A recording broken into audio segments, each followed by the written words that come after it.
السلام علیکم ورحمۃ اللہ وبرکاتہ۔ آج الحمدللہ 6 رمضان المبارک 1441 سن ہجری 30 اپریل 2020 جمعرات کا دن ہے۔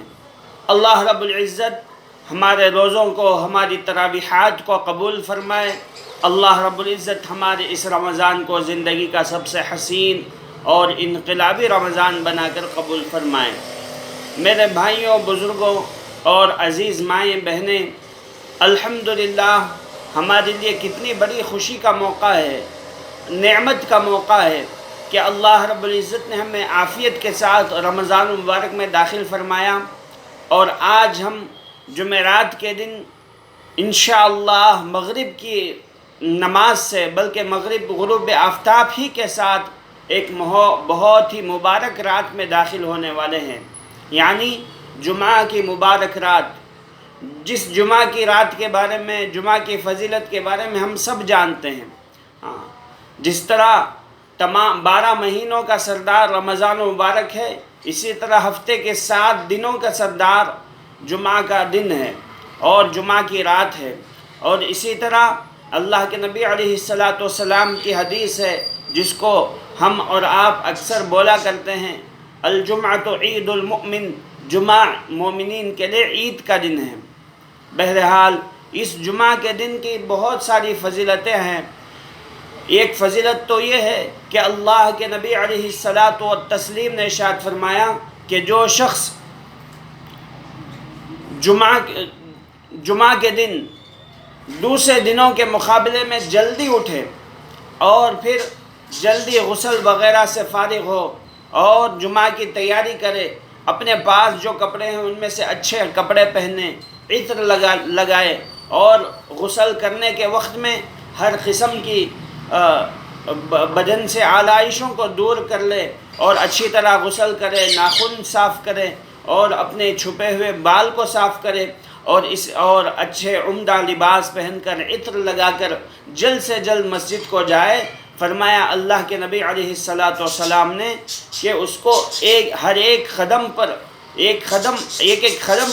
1 سال کی نیکیوں کا ثواب اس کے نام اعمال میں لکھا جاتا ہے، اور 1 سال کے گناہ اس کے معاف ہوتے رہتے ہیں۔ اللہ اکبر! کتنا مبارک اور حسین جمعہ کا دن ہے۔ یہ اور بات ہے کہ میرے دوستوں، یہ عبادت والی بھی رات ہے اور دعائیں بھی مانگنے کی فضیلت ہے۔ خصوصاً ہم جمعہ کی رمضان کے مبارک دن میں ہیں، رمضان کے مبارک مہینے میں ہیں، جس مہینے کے اندر پروردگار عالم نے فرمایا کہ میں سحری میں تمہاری دعائیں قبول کروں گا، افطاری کے وقت میں تمہاری دعائیں قبول کروں گا۔ تو خاص کر اس وقت ہم اپنے ربا سے معافی مانگے۔ میرے بھائیوں، میرے بہنوں، اللہ ہم سے ناراض ہو گئے ہیں، اللہ ہم سے ناراض ہو گئے ہیں، پروردگار ہم سے ناراض ہو گیا ہے۔ وہ رب جو 70 ماؤں سے زیادہ محبت کرنے والا رب ہے، ہمارے کرتوتوں کی وجہ سے ناراض ہو گیا ہے۔ میرے دوستوں، میرے بھائیوں، اسی وجہ سے یہ اس بات کا کھلا ثبوت ہے کہ آج پوری دنیا میں کسی ملک میں اللہ نے اپنے گھر کو آنے کی اجازت نہیں دی، کسی ملک کے انسانوں کو اپنے گھر آنے کی اجازت نہیں دی۔ حرمین شریفین بند ہو گیا، مسجدیں بند ہو گئیں۔ جو چوری چھپی اگر کوئی نماز بھی پڑھ لیتا ہے، اگر کوئی چوری چھپی چلا بھی جاتا ہے اور سیکیورٹی کو اگر پتہ چل جاتا ہے تو پھر وہ ان کے بھی چھکے چھڑا دیے جاتے ہیں۔ میرے دوستوں، یہ ہمارا رب ناراض نہیں ہوا ہے تو پھر اور کیا ہے؟ ہم میں سے ہر ایک اپنے گریبان میں جھانک کر تو دیکھیں۔ ہر انسان کے گریبان میں اپنے آپ کے اندر آج ہمیں دوسروں کے عیب تو نظر آتے ہیں، خود کے عیب نظر نہیں آتے۔ اگر ہم خود اپنے آپ کو جھانک کر دیکھیں، اپنے اندر جھانک کر دیکھیں، اپنے اعمال پر نظر کریں تو ہمیں واضح ضرور ایسے اعمال ہم پر نظر پڑیں گی جو حقیقت میں ہم اس کو چھوٹے گناہ سمجھتے ہیں، لیکن اللہ کے نزدیک وہ بہت بڑے بڑے گناہ ہوتے ہیں۔ بعض گناہ تو ایسے ہیں اللہ اور اس کے عرش اور اس کی کرسی کو ہلا کر رکھ دیتے ہیں، اور ہم اس کی چھوٹی سی مخلوق، جس اللہ کی ذات کے مقابلے میں ہماری کیا حیثیت ہے، سمندر کے مقابلے میں جو ایک خطرے کو حیثیت ہے، وہ حیثیت بھی اللہ کی ذات کے سامنے ہماری نہیں ہے۔ لیکن اس کے باوجود ہم نے اللہ کی کتنی نافرمانیاں کی، ہم نے رات کی تنہائیوں میں کتنا اللہ کی نافرمانی کی، دن کے اجالوں میں کتنا اللہ کو ناراض کیا، ہم نے اپنے بڑوں کا دل دکھا کر کتنا اللہ کو ناراض کیا، اپنے ماں باپ کا دل دکھا کر کتنا اللہ کو ناراض کیا، اپنے محبوب کی سنتوں کی دھجیاں اڑا کر ہم نے اللہ کو کتنا ناراض کیا، اللہ کے حکموں کو پامال کر کر ہم نے کتنا اللہ کو ناراض کیا۔ اور آج ہم کہتے ہیں کہ ہم سے کیا گناہ ہو گیا کہ اللہ نے ہمیں اپنے گھر کو آنا بند کر دیا، ہم سے کون سا گناہ نہیں ہوا جس کو ہم سامنے رکھ کر یہ کہیں کہ اللہ اکبر۔ ہم میں سے ہر ایک اپنے اندر جھانک کر دیکھے تو ہزاروں دھبے، ہزاروں عیب اپنے گریبان میں نظر آ جائیں گے۔ بہرحال اس ماہ مبارک میں اپنے آپ کی اصلاح کرنے کی فکر کریں۔ یہ میرے دوستوں، میرے بھائیوں، یہ نہ کہیں، یہ نہ سوچیں کہ میں آپ لوگوں کو کہہ رہا ہوں۔ سب سے پہلا مخاطب میرا دل ہے، میرا نفس ہے، جو ایک بالشت بھی مجھ سے دور نہیں ہے۔ اللہ رب العزت سب سے پہلے اپنے گریبان میں جھانک کر مجھے اپنے عیبوں کو دیکھنے کی اور اس کی اصلاح کی فکر کرنے کی توفیق عطا فرمائیں، اللہ سے معافی مانگنے کی توفیق عطا فرمائیں۔ میرے دوستوں، آج کی رات میں ہم اللہ سے معافی مانگ لیں۔ اللہ آپ راضی ہو جائیے، ہمیں معاف کر دیجئے، پیارے اللہ مجھے معاف کر دیجئے، اپنے محبوب کی امت کو معاف کر دیجئے، اللہ اپنے محبوب کے چہرے پر ترس کھا کر معاف کر دیجئے، اے اللہ رحم فرما دیجئے، کرم فرما دیجئے۔ اللہ اکبر کبیرہ۔ میرے دوستوں، میرے بھائیوں، ابھی چند ہی دن پہلے اسی رمضان مبارک کے اندر حضرت مولانا سجاد نعمانی صاحب دامت برکاتہم نے ایک بہت بڑا پیغام امت کو دیا تھا، جس میں انہوں نے حوالہ دیا کہ کسی اللہ والے کو قریب میں اللہ کے نبی علیہ السلام کی 2 مرتبہ زیارت ہوئی۔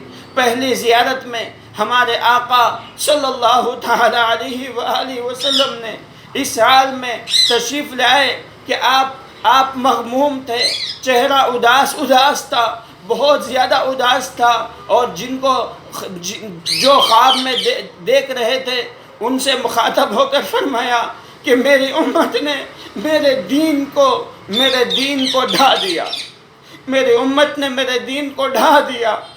اور جہاں پر اللہ کے نبی علیہ السلام کی زیارت ہوئی تھی وہ ایسا گھر تھا جس کی چھت نہیں تھی۔ اللہ اکبر۔ پھر انہی بزرگ کو کچھ دن کے بعد پھر اللہ کے نبی علیہ السلام کی زیارت ہوتی ہے اور پھر اس خواب میں پیارے نبی صلی اللہ علیہ وآلہ وسلم فرماتے ہیں کہ میرے اپنوں نے مجھے چھوڑ دیا، میرے اپنوں نے مجھے چھوڑ دیا، میرے اپنوں نے مجھے چھوڑ دیا، میرے اپنوں نے مجھے چھوڑ دیا۔ میرے دوستوں، میرے بھائیوں، آج ہم داڑھی، ٹوپی، کرتا پاجامہ پہن کر ہم یہ سمجھتے ہیں کہ ہم نبی کے غلام ہیں، لیکن ہم اپنی زندگی میں جھانک کر دیکھیں تو کتنی سنتوں کی دھجیاں ہم اڑا رہے ہیں، کتنے سنتوں کا جنازہ ہم اپنی زندگیوں سے نکال رہے ہیں، اپنے گھروں سے نکال رہے ہیں۔ ہم گھر میں باپ ہیں، بیٹا سنتوں کو چھوڑ کر زندگی گزار رہا ہے، باپ کو دل کو تکلیف نہیں ہوتی کہ میرا بیٹا سنت کو چھوڑ رہا ہے، شوہر ہے، بیوی سنت کو چھوڑ رہی ہے، دل کو تکلیف نہیں ہوتی کہ میری بیوی سنت کی دھجیاں اڑا رہی ہے، بیوی ہے، شوہر سنتوں کو چھوڑ کر زندگی گزار رہا ہے، بیوی کو احساس نہیں ہوتا۔ میرے دوستو، پھر اللہ کے نبی اگر نہ کہیں کہ میرے اپنوں نے مجھے چھوڑ دیا ہے تو پھر کیا کہیں گے؟ آج میرے دوستوں، میرے بھائیوں، موقع ہے ہم اللہ کو منا لیں، اللہ کو منا لیں، اللہ سے معافی مانگ لیں۔ میرے دوستو، میرا رب تو وہ رب ہے جو انتظار میں ہوتا ہے کہ کب میرا بندہ میرے پاس آئے، میں اسے معاف کر دوں۔ ہم افطاری کے وقت میں، سحری کے وقت میں، راتوں کی تنہائیوں میں، ان مبارک گھڑیوں میں ہم معافی مانگ لیں۔ خصوصاً آج کی جو جمعہ کی رات ہے، اس رات میں 2 رکعت صلاۃ الحاجات پڑھ کر، صلاۃ التوبہ پڑھ کر اللہ سے پچھلی زندگی کی توبہ کریں، اللہ سے معافی مانگ لیں اور اللہ سے بھیک مانگیں۔ اللہ سے کہیں، پیارے اللہ، اپنے محبوب کے چہرے کے صدقے میں ہمیں معاف فرما دیجئے، اپنے محبوب کی امت کو معاف کر دیجئے، ہم سے راضی ہو جائیے، اپنے محبوب کی امت سے راضی ہو جائیے۔ ضرور اگر اللہ ہم سے راضی ہو جائے، اللہ کو راضی کرنا بہت آسان ہے، اور اگر اللہ راضی ہو جائے، ضرور بھی ضرور انشاءاللہ ہمارے نبی بھی انشاءاللہ ہم سے راضی ہو جائیں گے، ہمارے نبی کے دل کو بھی تسلی ہو جائے گی، پھر انشاءاللہ حالات بدلنے میں دیر نہیں ہوگی انشاءاللہ۔ میرے دوستو، ہم آج کھلے اور صاف درد دل کے ساتھ ہم آج اللہ کو منائیں۔ انشاءاللہ اللہ کی ذات سے امید ہے کہ اللہ ہماری دعاؤں کو رد نہیں کریں گے۔ بہرحال مجھے اصل جو بات آج پیش کرنی تھی کہ آج جمعرات کا دن ہے، مغرب سے جمعہ کی مبارک رات شروع ہونے والی ہے، کل جمعہ کا دن ہے۔ ہم جو ہے اس رات میں جو خاص فضیلت ہے اس جمعہ کے دن، کہ اس جمعہ کے دن ہم درود شریف کا خاص اہتمام کریں۔ درود شریف وہ نعمت اللہ نے ہمیں عطا فرمائی ہے کہ فرمایا، جو شاعر نے جو کہا ہے 100% سچی اور پکی بات ہے، ہر درد کی دوا ہے صلی علی محمد۔ ہر مصیبت کا حل یہی ہے کہ ہم اللہ کے نبی کو یاد رکھیں، ان پر درود شریف کا اہتمام کریں، ان کی سنتوں کا اہتمام کریں، انشاءاللہ اللہ ہمیں ہر مصیبت سے بچا لیں گے۔ بہرحال اس وقت ہم اللہ کے نبی علیہ السلام، میرے آقا نے کہا، عن ابی الدرداء رضی اللہ تعالی عنہ قال قال رسول اللہ صلی اللہ تعالی علیہ وآلہ وسلم اکثروا من الصلاة علی یوم الجمعة فإنه یوم مشہود تشہدہ الملائکہ وإن أحدا لن يصلي علي إلا عرضت علي صلاته حتى يفرغ منها قال قلت وبعد الموت قال ان اللہ حرم علی الارض ان تأکل اجساد الانبیاء علیہم الصلاۃ والسلام رواہ ابن ماجہ۔ حضرت ابو الدرداء رضی اللہ تعالی عنہ حضور اقدس صلی اللہ تعالی علیہ وآلہ وسلم کا ارشاد نقل کرتے ہیں کہ میرے اوپر جمعہ کے دن کثرت سے درود بھیجا کرو، میرے اوپر جمعہ کے دن کثرت سے درود بھیجا کرو، اس لیے کہ یہ ایسا مبارک دن ہے کہ ملائکہ اس میں حاضر ہوتے ہیں، اور جب کوئی شخص مجھ پر درود بھیجتا ہے، چاہے دنیا کے کسی کونے سے کیوں نہ بھیجے، تو وہ درود اس کے فارغ ہوتے ہی مجھ پر پیش کر دیا جاتا ہے۔ اور بندہ اللہ کے نبی کا امتی اپنے درود پڑھنے سے فارغ ہوتا ہے، فارغ ہوتے ہی فوراً اس کا درود شریف اللہ کے نبی کی بارگاہ میں پیش کر دیا جاتا ہے۔ میں نے عرض کیا، یا رسول اللہ، یعنی حضرت ابو الدرداء فرماتے ہیں رضی اللہ تعالیٰ عنہ، میں نے کہا یا رسول اللہ صلی اللہ علیہ وسلم، آپ کے انتقال کے بعد بھی، یعنی اب تو آپ باحیات ہیں، آپ کو فرشتے آ کر درود شریف بھیجیں گے، درود شریف پہنچائیں گے، جب آپ پردہ فرما لیں گے اس وقت؟ تو حضور پاک علیہ السلام نے ارشاد فرمایا، ہاں انتقال کے بعد بھی۔ پھر فرمایا، اللہ جل شانہ نے زمین پر یہ بات حرام کر دی ہے کہ وہ انبیاء کے بدنوں کو کھائے، پس اللہ کا نبی زندہ ہوتا ہے اور ان کو رزق دیا جاتا ہے۔ بہرحال آج درود شریف کا خاص اہتمام کریں. اللہ کے نبی علیہ الصلاۃ والسلام اپنے روضہ مبارک پر باحیات ہیں، اور اب تک ہزاروں لاکھوں بندوں نے، لاکھوں اللہ کے نبی کے امتیوں نے اللہ کے نبی کے زیارت سے مشرف ہوئے ہیں، مشرف بسعادت ہوئے ہیں. بہرحال سب ایک اللہ ہم میں سے ہر ایک کی تمنا بھی ہے کہ ہم بھی اللہ کے نبی کو دیکھیں، تو وہ سعادت حاصل ہونے کی ایک کنجی یہی ہے کہ ہم درود شریف کا خاص اہتمام کریں، ہم سنتوں کا خاص اہتمام کریں.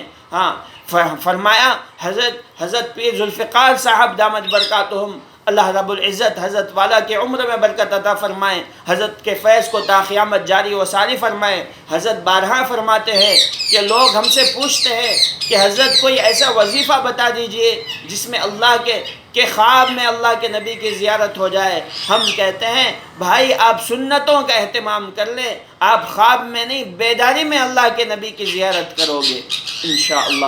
بہرحال آج ہم ارادہ کریں کہ ہم اللہ کے نبی کی ایک ایک سنت پر عمل کرنے کی کوشش کریں گے.